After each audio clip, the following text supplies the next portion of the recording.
Hello बच्चों, welcome back to R K science classes. मैं हूं Rohit Mehta and you are watching the YouTube channel of R K science classes. दोस्तों, ये जो lecture है वो मैं 12th एग्रीकल्चर बायो वाले बच्चों के लिए लेकर आया हूं। इसके लिए 12th एग्रीकल्चर बायो वाले बच्चों के लिए, और जो हमारा चैप्टर नंबर 5 चल रहा है जिसका नाम है प्लांट पैथोलॉजी। किस चैप्टर की बात कर रहे हैं हम? Plant pathology, chapter number 5, 12th agriculture bio वाले बच्चों के लिए। और हम इस चैप्टर में अभी क्या पढ़ रहे हैं? हम कवक, द फंजाई। किसके बारे में अध्ययन कर रहे हैं? फंजाई। फंजाई शब्द कहाँ से है? जो R.H. व्हिटेकर ने अपना पंच जगत अवधारणा दी थी, 5 किंगडम क्लासिफिकेशन दिया था, Monera, protista, fungi, Plantae, Animalia. उसमें हम बात कर रहे हैं कवक की, यानी कि तीसरे जो जगत है उसकी बात कर रही थी। आज हम किसके बारे में बात करने हैं? तो हम बात करेंगे कवकों में पोषण, न्यूट्रिशन इन फंजाई, कवकों में पोषण। किस प्रकार से कवक अपना पोषण प्राप्त करते हैं, सभी जो कवक हैं उनमें किस किस प्रकार की पोषण की विधियां पाई जाती हैं, इसके बारे में आज हम जानेंगे। तो सबसे पहले हमने देखा था कि जो कवक है वो यूकैरियोटिक सेल है, मतलब इसके अंदर केंद्रक पाया जाता है। और कैसा पाया जाएगा? सुविकसित केंद्रक झिल्ली भी होगी, कोशिकांग भी होंगे, क्योंकि ये यूकैरियोटिक सेल्स से बना हुआ है। इसके बारे में हमने बात कर ली थी। और फिर हमने क्या देखा था कि इसमें क्लोरोफिल नहीं पाया जाता है, किसी भी प्रकार का क्लोरोफिल नहीं पाया जाता है। क्या लिखा था? क्लोरोफिल अनुपस्थित होता है। क्या होता है? क्लोरोफिल अनुपस्थित होता है, यानी कि ये स्वपोषी तो नहीं हो सकती। स्वपोषी, ऑटोट्रॉफिक जिसे कहते हैं, ये नहीं हो सकते। स्वपोषी कौन होते हैं? स्वपोषी बेटा वो होते हैं जिन जीवों में या जिन प्राणियों में, जिन सजीवों में क्या पाया जाए? क्लोरोफिल। क्लोरोफिल जिनमें होता है वो अपना भोजन स्वयं बना सकते हैं। लेकिन जो कवक हैं उनके पास क्या नहीं होता? क्लोरोफिल ही तो नहीं होता, यानी कि ये स्वपोषी, ऑटोट्रॉफिक नहीं हो सकती। तो ये क्या होंगे? तो ये होंगे विषम पोषक। कौन से होंगे? विषम पोषक, या परपोषित कह दूं मैं इनको। क्या कह दें? परपोषित। यानी ये पोषण किससे प्राप्त करेंगे? कि दूसरे प्राणियों से या दूसरे पादपों से पोषण प्राप्त करते हैं। तो ये क्या होंगे? परपोषित, जिन्हें कहते हैं हेटेरो या हेटेरोट्रॉफिक। क्या कह सकते हैं इसको? हेटेरोट्रॉफिक या हेटेरोट्रॉफिक, कैसे भी पढ़ा जा सकता है। ठीक है दोस्तों, तो ऐसे प्राणी जिनमें क्लोरोफिल होता है वो तो होते हैं स्वपोषी, लेकिन जो कवक हैं वो स्वपोषी नहीं हो सकते। क्यों? क्योंकि इनमें क्लोरोफिल नहीं होता। तो ये कैसे हैं? ये परपोषित हैं, ये हेटेरोट्रॉफिक हैं। हेटेरोट्रॉफिक बोले तो ये परपोषित हैं, दूसरे प्राणियों से या दूसरे पादपों से अपना पोषण प्राप्त करते हैं। इसमें कोई दिक्कत वाली बात नहीं होनी चाहिए। क्यों नहीं बना पाते भोजन? क्योंकि इनके पास क्लोरोफिल नहीं है। अब आगे हम जैसे बात करें तो परपोषित का मतलब समझ गए होंगे, किसी दूसरे पौधे से भी पोषण प्राप्त कर सकते हैं या दूसरे जीव से भी पोषण प्राप्त कर सकते हैं। कैसे पोषण प्राप्त करते हैं? तो ये क्या करते हैं? एक तो घुलित रूप में। किस रूप में? घुलित रूप में अवशोषित करते हैं। कैसे? अभी बात करते हैं। जैसे कि मान लो ये कोई कवक है। अब देखिए, इसकी संरचना देखकर पहचान गए होंगे कि ये कौन सा कवक हो सकता है।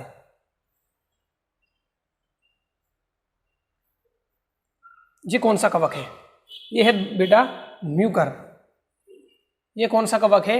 ये म्यूकर है, जिसके बारे में अभी हाल ही में कोरोना के साथ खूब चर्चा का विषय बना हुआ है म्यूकर, जिसके कारण म्यूकर या माइकोसिस जो रोग हो रहा है, म्यूकर माइकोसिस, ब्लैक फंगस, क्या हो रहा है? ब्लैक फंगस जो बीमारी हो रही है वो इसी के कारण हो रही है। क्योंकि इसमें ये क्या है? ये बीजाणु भरे होते हैं, और ये बीजाणु जो हैं वो कहीं भी प्रवेश कर सकते हैं। ये हमारी ऑलरेडी बॉडी में भी पाए जाते हैं, लेकिन जिसकी इम्यूनिटी थोड़ी सी वीक हो गई होगी ना, उसमें ये अपना लक्षण, प्रभाव दिखाई देने लगते हैं और ये एक जहर का निर्माण करते हैं। ये एक विषैले पदार्थ का निर्माण करते हैं, और जिस कोशिका में ये विषैले पदार्थ एकत्रित हो जाते हैं वो स्किन या वो सेल्स वहाँ की डैमेज हो जाएंगी और उनमें काला पड़ जाएगा, काला रंग बन जाता है। जैसे मान लो अगर ये म्यूकर माइकोसिस जो है, म्यूकर मेरी आंख में पहुंच जाए तो आंख क्या हो जाएगी? डैमेज हो जाएगी, काली काली नजर आ जाएगी। इससे क्या होगा? मेरी आंखों की रोशनी भी जा सकती है। इसका मतलब समझ गए होंगे। पर हालांकि ये हमारा चर्चा का विषय नहीं है, इसके बारे में हम बायो में बात करेंगे। तो देखिए ये कैसे पोषण प्राप्त करते हैं? ये घुलित रूप में अवशोषित करते हैं। कैसे? ये क्या करेगा, अपने एंजाइम जो है वो स्त्रावित करेगा, ऐसे यहाँ पर क्या करेगा, एंजाइम स्त्रावित करेगा और एंजाइमों को बॉडी से बाहर फेंकेगा और वहाँ इसको, जैसे कि इसने यहाँ पर कोई भोजन पदार्थ पड़ा है, ये इस पर अपने क्या गिराए, इसने अपने एंजाइम गिराए और ये अब क्या करेगा, इसको अवशोषित कर लेगा। क्या कर लेगा, अवशोषित कर लेगा। और दूसरा, कुछ जो कवक होते हैं वो किसका निर्माण करते हैं, चूस्कांग का, चूस्कांग हॉस्ट्रिया किसका निर्माण करते हैं, कुछ कवकों में चूस्कांगों का निर्माण होता है। तो कुछ कवक क्या करते हैं, घुलित रूप में अवशोषित करते हैं भोज्य पदार्थों को, जबकि कुछ कवक क्या करते हैं, चूस्कांग। जैसे कि ये मान लो एक स्ट्रॉ है जिसके द्वारा हम जूस पीते हैं, ये जूस है और हम चूसते हैं, तो ये क्या है, ये हमारे लिए चूसक अंग के रूप में काम कर रहा है। किसके रूप में, चूसक। तो इसी को चूसने के लिए ये कवक क्या करते हैं, चूस्कांग विकसित कर लेते हैं। ठीक है, अब हम बात करते हैं पोषण के आधार पर कवक कितने प्रकार के हैं, या ऐसे कह दें कि कवकों में पोषण की कितनी विधियां हैं। लिख लें, इसको नोट कर लें। तो बात करते हैं कवकों में पोषण की विधियां। कवकों में पोषण की विधियां कितनी हैं, विधियां हैं 3। मेथड्स कितने हैं पोषण के, 3 मेथड्स हैं। कौन कौन से 3 मेथड्स हैं, कौन कौन से। सबसे पहले है परजीवी, पैरासाइट। सबसे पहले कौन है, परजीवी, पैरासाइट। दूसरे प्रकार के हैं मृतजीवी। दूसरे प्रकार के कौन है, मृतजीवी, जिनको कहते हैं सैप्रोफाइट। क्या कहते हैं इनको, सैप्रोफाइट। Parasite, saprophyte. और तीसरा कौन सा होता है, सहजीवी, सिम्बायोंट। तीसरे कौन होते हैं, सहजीवी, सिम्बायोंट। बहुत बड़े। तो कवक जो हैं उनमें 3 प्रकार से पोषण पाया जाता है। कवक में पोषण की कितनी विधियां होती हैं, 3 विधियां होती हैं। सबसे पहले है परजीवी, जो दूसरे जीवों पर डिपेंड करता है, दूसरे जीवित जीवों पर या जीवित पदार्थों पर से जो अपने पोषण प्राप्त करते हैं उनको हम परजीवी कहते हैं। मृतजीवी, जो दूसरों पर लेकिन मरी हुई चीजों से पोषण प्राप्त करें, मृत सड़ी गली पदार्थों से पोषण प्राप्त करते हैं, उनको हम कहते हैं सैप्रोफाइट, मृतजीवी। और जो सहजीवी हैं वो साथ जीते हैं, जैसे कि एक प्लांट ये है, दूसरा चीज ये है। ये कवक और दूसरी चीज कोई भी हो सकती है, जैसे पाइरस के बारे में पढ़ेंगे, जैसे हम सहवाल के साथ पढ़ेंगे, तो उसको कहेंगे हम सहजीवी, सिम्बायोंट। तो परजीवी में परिभाषा सबसे पहले हेडिंग क्या डालेंगे हम, परजीवी, लेकिन आगे भी इनको और डिवाइड किया गया है। जैसे परजीवी को और 3 भागों में डिवाइड किया गया है। कौन कौन से हैं, अविकल्पी परजीवी, अविकल्पी परजीवी। कौन है, अविकल्पी परजीवी। इसके बाद है विकल्पी मृतजीवी। अब यहां पर कंफ्यूजन नहीं होना, देखिए हमने इधर लिखा है अविकल्पी परजीवी और यहां लिखा है विकल्पी परजीवी, नहीं विकल्पी मृतजीवी। ठीक है, और यहां लिखूंगा मैं विकल्पी परजीवी, विकल्पी परजीवी। इसको किसी भी भाग में डिवाइड नहीं किया गया, मैं 12th एग्रीकल्चर बायो के बारे में ही बात कर रहा हूं। ठीक है, और यहां मैं क्या लिखूंगा, ये 2 प्रकार से हो सकते हैं, 2 इसके एग्जाम्पल्स हैं वास्तव में। कौन कौन, एक तो लाइकेन, लाइकेन जिसे शैवाक कहा जाता है, और एक माइकोराइजा, माइकोराइजा। ठीक है दोस्तों, मैं 1 मिनट बुक ले लेता हूं, बुक में यही है, आपके सामने मैं बता देते हैं। ये देखिए, ये जो हमारे सामने दिया हुआ है, इसमें क्या किया है कि जो कवकों में पोषण है, परजीवी, मृतजीवी, सहजीवी, और परजीवी को कहाँ बांटा गया है, अविकल्पी परजीवी में, विकल्पी मृतजीवी में। तो यही हमने लिखा है विकल्पी मृतजीवी, और तीसरा लिखा है विकल्पी परजीवी। ठीक है, लेकिन अब यहाँ पर बात सुनिएगा मेरी बड़े ध्यान से, एक इंपॉर्टेंट बात बताने जा रहा हूँ। ये जो चार्ट है बेटा वो गलत है, ये जो चार्ट है वो एक्चुअल में गलत है। जब हम बड़ी क्लास में जाएंगे, जैसे मैंने इसके बारे में देखा, मैं खुद कंफ्यूजन में था, ये ऐसे कैसे हो गया, अविकल्पी परजीवी, फिर विकल्पी परजीवी, फिर विकल्पी मृतजीवी इसके साथ कैसे आया, इसके साथ क्यों नहीं आया। तो मैंने बड़ी क्लास का अध्ययन किया थोड़ा सा, तो मुझे पता चला क्या कि वास्तव में चीज क्या है। इसके अंतर्गत किसको रखा है, अविकल्पी परजीवी को रखा है, और इसके अंतर्गत किसको रखा है, विकल्पी मृतजीवी को। लेकिन जो बीएससी क्या कह रही है, इस विकल्पी परजीवी को कहाँ रखा गया है, मृतजीवी के साथ, यानी कि इसके टाइप में इसको रखा गया है। ध्यान से सुनना मेरी बात को, ये जो अपन 12th में यही पढ़ेंगे, इसके अंदर ही पढ़ेंगे, लेकिन बड़ी क्लास में अगर तुम जाओगे तो फिर कहोगे सर ने गलत बताया था। क्या किया था सर ने? गलत बताया। लेकिन मैं ये क्लियर कर देना चाहता हूँ कि इसको हम यहाँ पढ़ेंगे, लेकिन ये वास्तव में कहाँ है? यहाँ पर। और किताब में जो डिटेल दी हुई है उसको यहाँ के अकॉर्डिंग देकर जोड़कर दी गई है, लेकिन रखा कहाँ है इनको? यहाँ पर। ठीक है, इसको विकल्पी परजीवी को कहाँ रखा है? परजीवी में रखा है, जबकि डिटेल किसके अनुसार दी है? किसके अनुसार? मृत जीवी के अनुसार। समझ में आ गई होगी बात? तो सबसे पहले हम हेडिंग डालेंगे परजीवी, परजीवी, पैरासाइट। क्या डाली? हेडिंग परजीवी। किसे कहेंगे परजीवी? ऐसे कवक जो अपना भोजन किससे प्राप्त करें? जीवित वस्तुओं से। ऐसे कवक जो अपना भोजन या अपना पोषण किससे प्राप्त करें? परजीवी, यानी कि जीवित जीवों से अपना भोजन जीवित जीवों से प्राप्त करते हैं। किससे प्राप्त करते बेटा? ऐसे कवक जो अपना भोजन किस या पोषण किससे प्राप्त करें? जीवित जीवों से। किससे? जीवित जीवों से अगर पोषण प्राप्त कर रहे हैं तो इनको हम कहेंगे परजीवी। क्या कहेंगे इनको? परजीवी। अब ये देखो 3 प्रकार के होते हैं, अविकल्पी परजीवी, विकल्पी मृत जीवी, विकल्पी परजीवी। लेकिन वास्तव में ये कहाँ है? यहाँ पर वास्तव में। लेकिन 12th में कहाँ है? इसके साथ है। तो मैं अब पहली हेडिंग डालूंगा इसकी परजीवी में। कौन सा है हमारे पास? अविकल्पी परजीवी। अविकल्पी परजीवी। देखिए, जीवित जीवों से प्राप्त कर रहे हैं इसलिए ये परजीवी हैं, लेकिन है तो डिपेंड कौन से पदार्थों पर या कौन से दूसरे प्राणी पर डिपेंड है ना भाई, तो ये परजीवी है। लेकिन जीवित पर ये भी एक प्रकार से परजीवी है, लेकिन ये मृत चीजों पर क्या है? आधारित है। मृत जीवों से पोषण प्राप्त करता है इसलिए ये मृत जीवी है, लेकिन है भी ये कौन? वास्तव में परजीवी। लेकिन ये मृत से, ये जीवित से, बस इतना सा अंतर है। अविकल्पी परजीवी। अब देखिए नाम से क्या पता चल रहा है? अविकल्पी परजीवी, जिसके मतलब परजीवी तो है लेकिन इसके पास कोई दूसरा ऑप्शन नहीं है, दूसरा विकल्प नहीं है। मतलब अगर इसको वो जीवित प्राणी मिल गया तो ये जीवित रहेगा, और अगर वो जीवित प्राणी नहीं मिला तो ये मर जाएगा। जीवित प्राणी मिल गया तो उसी के अंदर रह सकता है जिंदा, बाहर ये जिंदा नहीं रह सकता। जैसे कि मछली की मैं बात करूं, किसकी बात करूं? मछली। मछली पानी में है तो जिंदी है, पानी से बाहर गई तो मर जाएगी, मरती है ना भाई।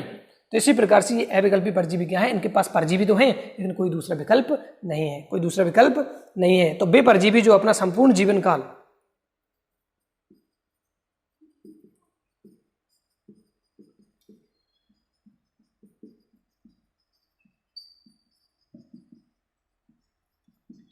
बेपरजीवी जो अपना संपूर्ण जीवन काल दूसरे जीवों पर ही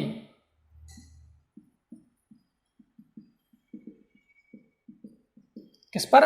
दूसरे जीवों पर ही क्या करते हैं? व्यतीत करते हैं। व्यतीत करते हैं। सिंपल सी परिभाषा है। अविकल्पी परजीवी दूसरे जीवों पर ही जिंदा रहेंगे सारा जीवन, और वहां से हटा दिए, खत्म कहानी हो जाएगी ना भाई। तो व्यतीत करते हैं। एक और चीज क्या कहलाते हैं? अविकल्पी परजीवी कहलाते हैं। वो तो कॉल्स लिख देता हूं मैं, समझ जाओगे क्या कहलाते हैं अविकल्पी परजीवी। क्या इनको लैब में अलग से उगाया जा सकता है? क्या संवर्धन माध्यम पर इनको संवर्धित किया जा सकता है? नहीं, क्योंकि संवर्धन माध्यम क्या है? एक केमिकल पदार्थ है, और जीवित जीव थोड़ी है केमिकल पदार्थ। संवर्धन माध्यम कैसा पदार्थ है? निर्जीव पदार्थ है, जिससे पोषण तो प्राप्त कर सकते हैं लेकिन वो सजीव थोड़ी है उसके अंदर वृद्धि या गुणन कर सके।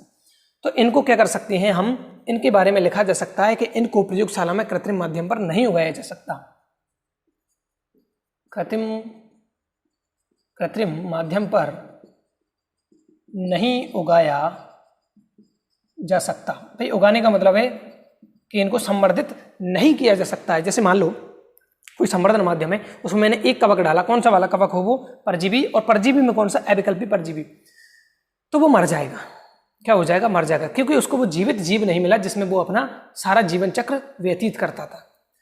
यहां पर मैं एग्जाम्पल्स की बात करूंगा। एग्जाम्पल्स दूसरे कलर से ले लेते हैं भाई, ताकि अच्छे तरीके से दिखाई दे।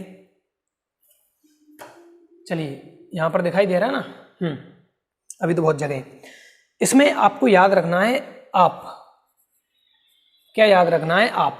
अब आप में क्या है? ये है सबसे पहला जो ए है वो है एल वूगो। क्या है? एल वूगो या एल व्यूगो। एल वूगो पढ़ दो या एल व्यूगो पढ़ दो, दोनों ही नाम सही हैं। तो आप में सबसे पहले क्या देखा है एग्जाम्पल में? एल व्यूगो। इसी प्रकार से दूसरा जो ए है वो है एरिसाइफी। एरिसाइफी। तो एल्वियोगो, एरिसाइफी, और जो पी है इससे याद रखना है पक्सीनिया। पक्सीनिया याद करो, पक्सीनिया ग्रैमिनिस ट्रीटिसाई। पक्सीनिया ग्रैमिनिस ट्रीटिसाई एक कवक है जिसके द्वारा गेहूं का रोग लगता है, गेहूं में रोग लगता है, गेहूं का किट रोग लगता है ना। तो आपका मतलब क्या समझे, एल्वियोगो, एरिसाइफी, पक्सीनिया, ये कैसे कवक हैं, ये अविकल्पी परजीवी हैं, केवल जीवित जीव में ही जिंदा रह सकते हैं, बाहर इनका कोई अस्तित्व नहीं है, कोई दिक्कत इसमें नहीं होनी चाहिए। मैंने ट्रिक भी बता दी, आपसे कैसे याद कर सकते। एल्वियोगो, एरिसाइफी, पक्सीनिया। इसके बाद हम चलते हैं दूसरे टाइप पर, इसका स्क्रीनशॉट ले ले फटाफट। चले, चलो पूरे को हटा देते हैं, इसको भी हटा देता हूं भाई, ऊपर से लिखेंगे। दूसरा टाइप हमारे पास क्या है, मैं ले रहा हूं दूसरा टाइप, विकल्पी मृतजीवी। विकल्पी मृतजीवी। अब ये वास्तव में किसका टाइप है, तो मैं यह लिख देता हूं, वास्तव में टाइप किसका है, ये तुम मत लिखना भाई, परजीवी, मैं याद कराने के लिए लिख रहा हूं इसको। वास्तव में किसका टाइप है ये, वास्तव में ये टाइप है परजीवी का, लेकिन नाम देखो, पहला नाम देखो, सुनो क्या था, अविकल्पी परजीवी, यानी कि उसके पास तो कोई विकल्प ही नहीं था, हमेशा किसके रूप में रहेगा, परजीवी के रूप में, लेकिन इसके पास विकल्प है, और ये क्या है, परजीवी है, ऐसा परजीवी जिसके पास विकल्प है, लेकिन कौन सा विकल्प है, मृतजीवी का, यानी कि ऐसे परजीवी कवक जो अपनी जिंदगी में कभी ना कभी मृतजीवी के रूप में भी रह सकते हैं। ध्यान समझ गए होंगे बात को, एक बार फिर से बोल देता हूँ। सबसे पहले वास्तव में ये टाइप किसका है, तो हमें याद करना है परजीवी का है। परजीवी में सबसे पहले कौन देखा, अविकल्पी परजीवी, उसके पास तो बेचारे के पास विकल्प ही नहीं था, लेकिन ये क्या है, विकल्पी मृतजीवी, यानी कि ऐसा परजीवी जिसके पास विकल्प है किसके रूप में, जिंदा रहने के, मृतजीवी, यानी कि दूसरे जीवों पर या दूसरे जिंदे चीजों पर तो निर्भर रहेगा ही रहेगा, अगर उसको वो नहीं मिला तो ये मरे चीजों से, मृत पदार्थों से भी पोषण प्राप्त कर सकता है। एम आई क्लियर, मुझे लगता है समझ में आ गई होगी बात। यानी कि ऐसे परजीवी हैं जो मृत जीवी के रूप में भी अपना जीवन यापन कर सकते हैं। अविकल्पी परजीवी कहीं नहीं रहेंगे, केवल उसी सजीव के अंदर ही रहेंगे। तो मैं क्या परिभाषा दूंगा वास्तव में, या मैं पॉज करके लिख देता हूं, बड़ी परिभाषा है, तो ये लीजिए, मैंने यहाँ पर डेफिनेशन इसको लिख दी है, क्या है समझ में तो आई गया होगा। वास्तव में ये टाइप किसका है, परजीवी का है, जिसके पास विकल्प है मृतजीवी के रूप में जिंदा रहने का, यानी कि वास्तव में ये परजीवी कवक है।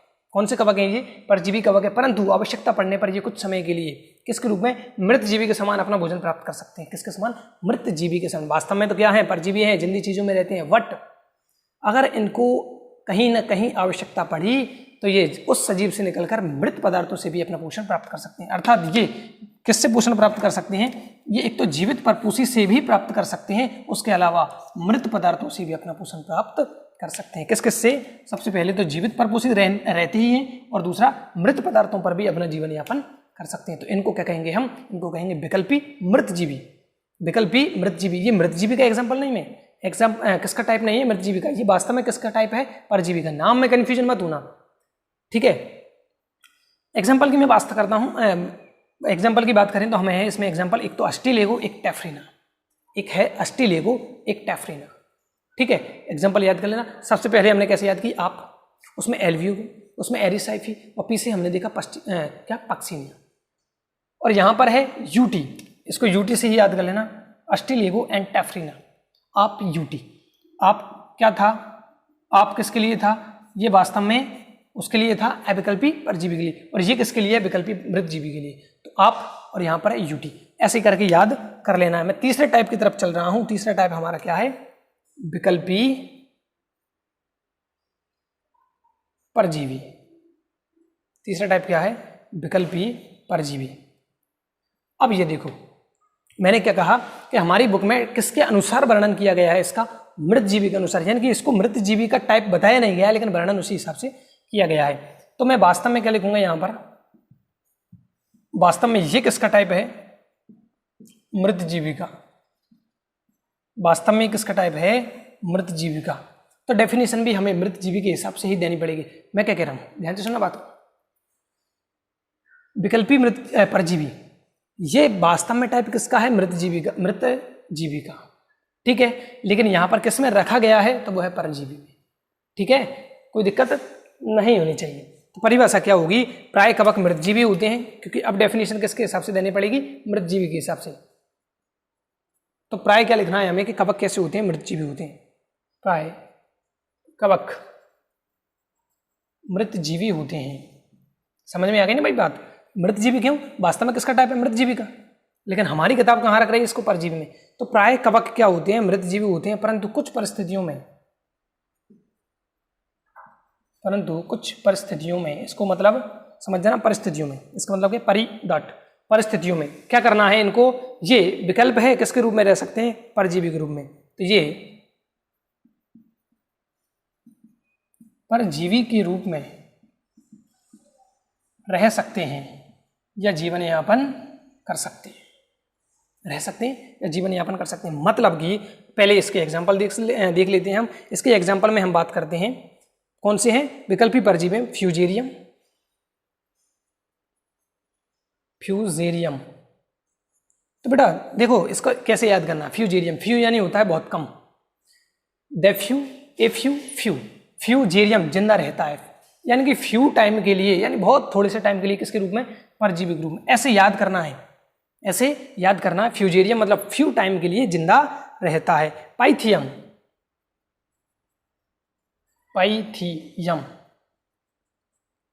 ऐसे ही इसको याद कर सकते हो, पाई टाइम के लिए।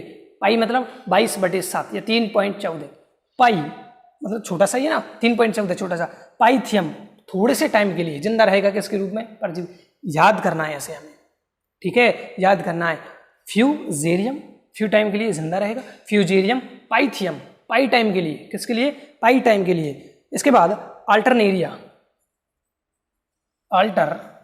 अब हर एक के लिए ट्रिक थोड़ी निकालें भाई, इसका भी हो सकती है, कुछ ट्रिक अपन बना सकते हैं, याद कर लेना। अल्टरनेरिया, और इसके बाद है सर्कोस्पोरा।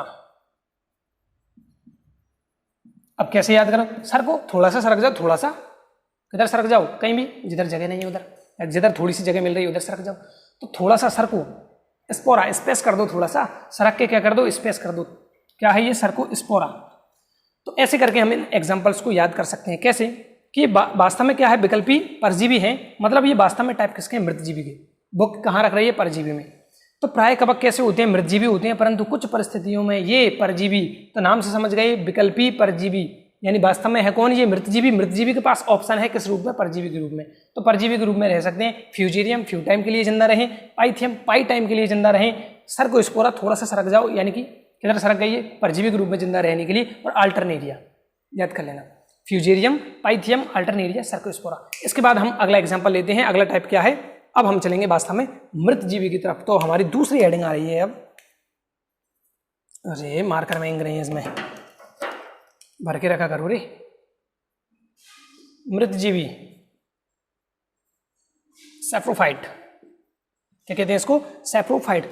अब इसकी परिभाषा बहुत सिंपल है। मृतजीवी ऐसे कवक जो मृत एवं सड़ी गली वस्तुओं से क्या लेते हैं? अपना पोषण प्राप्त करते हैं। तो वे कवक, कौन से कवक? वे कवक जो अपना भोजन, वे कवक जो अपना भोजन किससे?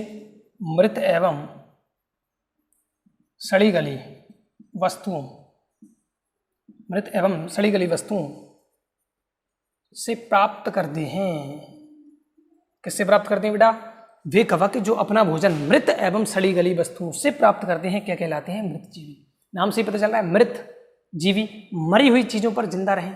परजीवी पराई चीजों पर जिंदा रहे, लेकिन वो पराई चीज कैसी होनी चाहिए? जिंदी, तब वो परजीवी है। परजीवी में क्या देखा? अविकल्पी परजीवी, जिसके पास परजीवी के पास विकल्प ही नहीं है, उसी में रहेगा।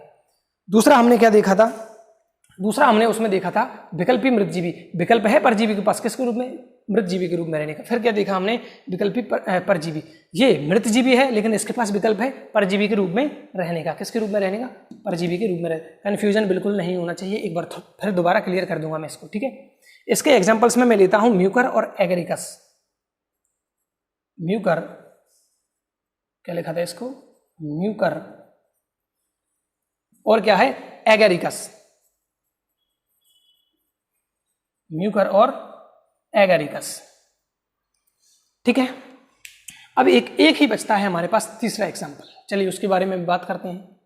तीसरा प्रकार की या तीसरे प्रकार की पोषण विधि का बात करते हैं हम, तो इसमें क्या देखते हैं हम, सहजीवी साथ साथ जीना। सहजीवी यानी साथ साथ जीना, यानी कि ऐसे कवक हैं जो किसी दूसरे पादप के साथ या कोई दूसरे जीव के साथ क्या करेंगे, जिंदा रहेंगे। तो क्या डेफिनेशन देंगे हम इसमें, डेफिनेशन देंगे कि क्या देंगे, वे कवक जो अन्य जीवों के साथ मिलकर, वे कवक जो अन्य जीवों के साथ मिलकर क्या करते हैं, जीवन यापन करते हैं, जीवन यापन करते हैं, क्या कहलाते हैं दोस्तों, सहजीवी। अब सहजीवन दो टाइप का पाया जाता है, कौन कौन से दो टाइप का, तो सहजीवन के दो टाइप हैं। किस, एक तो कौन है हमारे पास शैवाक या इसको लाइकेन कहा जाता है, और दूसरा है हमारे पास माइकोराइजा। यही बात हो जाएगी, कोई दिक्कत वाली बात नहीं है। देखो लाइकेन क्या है, इसमें शैवाल प्लस कवक होते हैं। क्या होते हैं, शैवाल, कवक आ गया, और इसमें क्या होता है, उच्च पौधे प्लस कवक होते हैं। इसमें भी आ गया कवक, इसमें भी आ गया कवक। कवक जब उच्च पौधों की जड़ों में रहने लग जाए तो इसको माइकोराइजा कहते हैं। क्या कहते हैं इसको, माइकोराइजा कहते हैं। कवक जब उच्च पौधों की जड़ों में, जैसे कि पाइनस की जड़ में, एग्जाम्पल की बात आगे करेंगे। और इसी प्रकार से कवक किसके साथ मिल जाए, शैवाल के साथ, तो क्या कहेंगे इसको, लाइकेन कहते हैं। क्या कहते हैं दोस्तों, लाइकेन। अब देखो क्यों बने ये ऐसे, क्योंकि शैवाल कुछ पदार्थ कवक को प्रदान करता है इस सहजीवन में, और कवक कुछ पदार्थ किसको देता है, शैवाल को। इसी प्रकार से उच्च पौधे कुछ चीजें कवक को देते हैं, और कवक कुछ चीजें किसको देता है, उच्च वर्ग के पौधों को देता है। चलिए बात करते हैं, सबसे पहले हम हेडिंग डालेंगे शैवाक या लाइकेन। क्या लिखें, यहां लिख देते हैं लाइकेन। लाइकेन कैसे बनते हैं, तो कवक एवं शैवाल के सहजीवन को, कवक एवं शैवाल के सहजीवन को लाइकेन कहते हैं। कवक और शैवाल का जो सहजीवन है उसको लाइकेन कहते हैं। यानी कि इसमें कौन कौन दो चीजें मिलेंगी, इसमें शैवाल प्लस कवक दो चीजें मिलकर एक साथ जिंदा रहती हैं।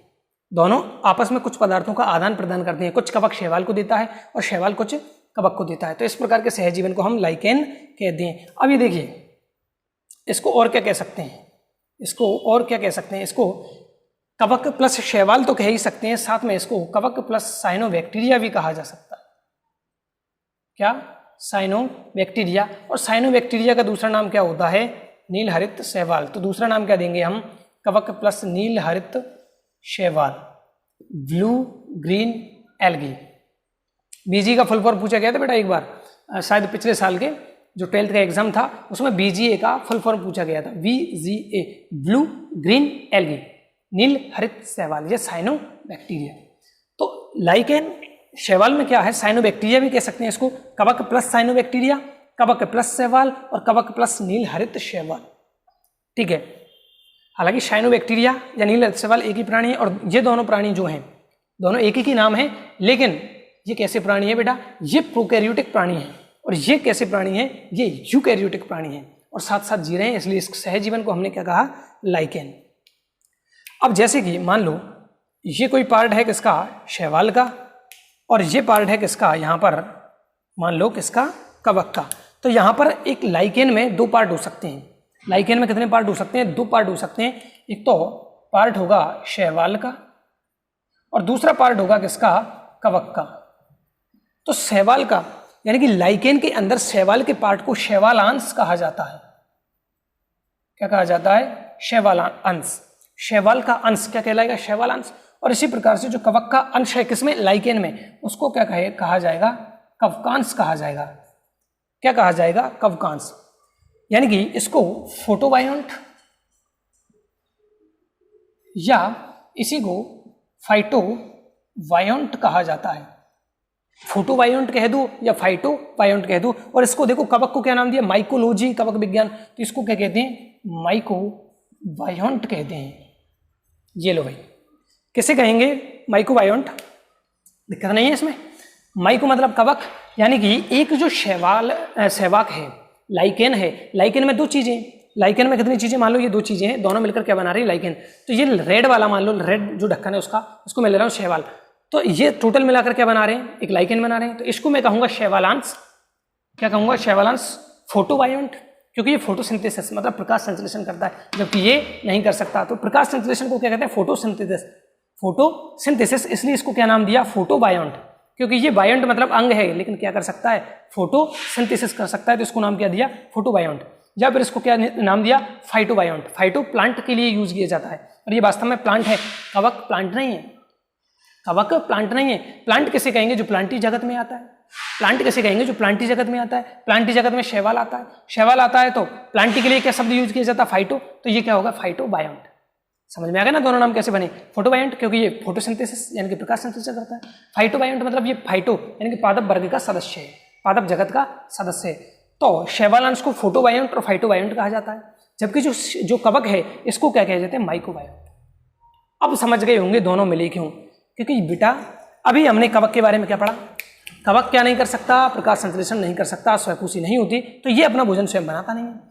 तो ये दोनों मिली, ये भोजन बना के किसको देगा, इसके लिए। और जो शैवाल हैं, जो बेकार से शैवाल हैं, जो अपना क्या नहीं कर पा रहे, अपने लिए पोषक पदार्थों को अवशोषित नहीं कर पा रहे, वो कौन अवशोषित करेगा, कवक, और किसको देगा, शैवाल के लिए। तो ये इसके लिए देगा, ये इसके लिए काम करेगा। तो इस प्रकार से दोनों जीवों को क्या हो रहा है, मिलने से फायदा। तो सहजीवन में यही होता है, या तो एक को फायदा होता है या दोनों को फायदा होता है, ऐसा ही होता है। तो यहां पर दिक्कत नहीं होनी चाहिए। तो ये क्या करता है, शैवाल अंश जो है वो प्रकाश संश्लेषण करता है, इसको लिखना है। जो शैवाल अंश है वो प्रकाश संश्लेषण द्वारा क्या करता है, भोजन बनाता है। प्रकाश संश्लेषण द्वारा क्या बनाता है, भोजन बनाता है, जिसको दोनों यूज करेंगे, शैवाल भी काम में लेगा और कवक भी काम में लेगा। जबकि जो कवकांश है वो खनिज एवं लवण आदि का क्या करेगा, अवशोषण, और किसको देगा, इनको, शैवाल को या शैवालांश को। तो कवकांश क्या कर रहे हैं, खनिज एवं लवणों का अवशोषण कर रहे हैं, जल का भी अवशोषण कर रहे हैं। तो यहाँ पे मैं जल भी लिख देता हूँ, जल एवं खनिज लवणों का क्या कर रहे हैं, अवशोषण कर रहे हैं। किसको देंगे, शैवालांश को। शैवालांश क्या कर रहा है, यहाँ पर प्रकाश संश्लेषण द्वारा अपना भोजन स्वयं बना रहा है, भोजन बना रहा है, या यूं मैं कह दूं क्या, कार्बोहाइड्रेट का निर्माण करता है। किसका, कार्बोहाइड्रेट, क्योंकि कार्बोहाइड्रेट ही बनता है वास्तव में। तो ये तो बात कर ली हमने किसकी, लाइकेन की, किसकी, लाइकेन की। अब लाइकेन की एक इंपॉर्टेंट विशेषता क्या है कि बेटा जो लाइकेन है वो प्रदूषण वाले क्षेत्रों में नहीं उगता है, नोट करके लिख लेना इसको।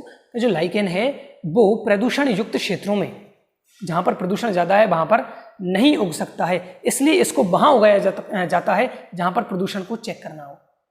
जैसे मान लो मैंने यहाँ पर उगाया और जहाँ पर यहाँ पे अभी प्रदूषण पॉल्यूशन नहीं है, तो ये अच्छी वृद्धि करेगा, लेकिन जैसे ही यहाँ पर प्रदूषण बढ़ेगा तो ये मरने लग जाएगा। तो हम इस प्रकार से पता लगा सकते हैं कि यहाँ पर प्रदूषण है या नहीं है। तो लाइकेन द्वारा किस प्रकार से प्रदूषण की जानकारी प्राप्त की सकती है, इसको नोट कर लेना। अब मैं बात करता हूँ लाइकेन के बाद दूसरा, माइक्रोराइजा, स्क्रीनशॉट।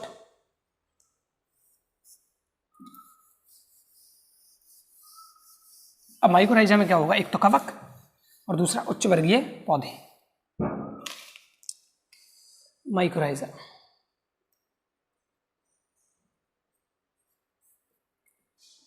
दो चीज, उच्च वर्गीय पादप प्लस फंजाई, फंगस, ठीक है। अब देखिए खोजकर्ता की बात करते हैं, तो खोजकर्ता में सबसे पहले माइक्रोराइजा की खोजकर्ता हैं फ्रैंक, ये नाम हमारी बुक में दिया हुआ है। खोजकर्ता कौन है, फ्रैंक है। कौन है दोस्तों, फ्रैंक। अब जो माइक्रोराइजा का मतलब समझ में आ गया होगा, माइक्रोराइजा, माइको जो राइजा है ये दो शब्दों से मिलकर बना हुआ है। माइक्रोराइजा जो वर्ड है वो कितने शब्दों से मिलकर बना हुआ है, दो शब्दों से मिलकर बना हुआ है। एक तो है माइकोश, एक तो क्या है माइकोस, और एक है राइजा। माइकोस और राइजा, माइकोस का मतलब तो होता है फंगस, माइकोस का मतलब क्या है, फंगस, जबकि जो राइजा है उसका मतलब होता है रूट्स। यानी कि फंगस कहाँ उपस्थित है, रूट्स में। किसकी रूट्स में, उच्च वर्गीय पौधों की रूट्स में। यानी कि मैं क्या लिखूंगा, अर्थात उच्च पादपों, किसकी, उच्च पादपों जैसे कि पाइनस जो कि एक जिम्नोस्पर्म है, उच्च पादपों की जड़ों में क्या, उच्च पादपों की जड़ों में पाए जाने वाले सहजीवन को क्या कहते हैं हम, माइकोराइजा कहते हैं। क्या कहते हैं, माइकोराइजा कहते हैं। दिक्कत नहीं होनी चाहिए इसमें भी। एग्जाम्पल की हम बात करते हैं। अब यहां पर भी क्या होगा, उच्च वर्गीय पादप कवक को कुछ दे रहा होगा और ऐसे ही कवक क्या करता है, उच्च वर्गीय पादपों को देता है। तो सबसे पहले तो उच्च वर्गीय पादप है तो प्रकाश संश्लेषण यानी कि भोजन प्रदान कर रहा होगा, जबकि कवक क्या करेगा, वही जल का अवशोषण करेगा। क्योंकि होता क्या है भाई, ये जो पाइनस का प्लांट है उसकी जड़ें ऐसी होती हैं, लंबी लंबी मोटी मोटी, मूलरोम थोड़ी कम विकसित होते हैं। तो इसमें क्या करेगा, यहाँ पर ऐसे कौन पाया जाएगा, कवक पाया जाएगा। तो ये अब क्या कर सकता है, आराम से जल का अवशोषण कर सकता है। तो मतलब कवक क्या फायदा कर रहा है, जल अवशोषण एवं वही खनिज लवण का अवशोषण, ये दोनों काम हो गए। एग्जाम्पल की बात करते हैं हम, तो ग्लोसम कवक जो है, कौन सा, ग्लोसम कवक पाइनस की जड़ों में पाया जाता है। अभी एग्जाम्पल की बात की थी, पाइनस की जड़ों में, किसकी जड़ों में, पाइनस की जड़ों में। इसी प्रकार से जो फर कवक है, फर, ये भी पाया जाता है यूकेलिप्टस की जड़ों में, यूकेलिप्टस की जड़ों में। तो यहां पर ये हमारा होता है समाप्त क्या, आज का लेक्चर। और आज हमने क्या बात की है, आज हमने बात की है कवकों में पोषण की विधियां। तो कितने प्रकार की पोषण विधियां हैं, तीन। सबसे पहले कौन सी, परजीवी, उसके 3 टाइप पढ़े, हालांकि बड़ी बुक में 2 टाइप पढ़ोगे। फिर दूसरा जो टाइप था वो था मृतजीवी, उसके भी 2 टाइप थी, और वास्तव में हमारी बुक करें तो एक ही टाइप है, उसका कोई दिक्कत नहीं है। और तीसरा था सहजीवी। सहजीवी हमने 2 एग्जाम्पल पढ़े हैं वास्तव में, एक तो लाइकेन यानी कि शैवाक, और दूसरा पढ़ा है माइकोराइजा। शैवाक में क्या होता है, शैवाल प्लस कवक होता है, शैवालांश और कवकांश होता है। जबकि जो माइकोराइजा है उसमें क्या होता है, 2 चीजें होती हैं, तो उच्च वर्ग के पौधे, जड़ें, और दूसरा कवक। इसका भी स्क्रीनशॉट ले लें और टेस्ट होगा बहुत जल्द। जय हिंद, जय भारत, जय श्री राम।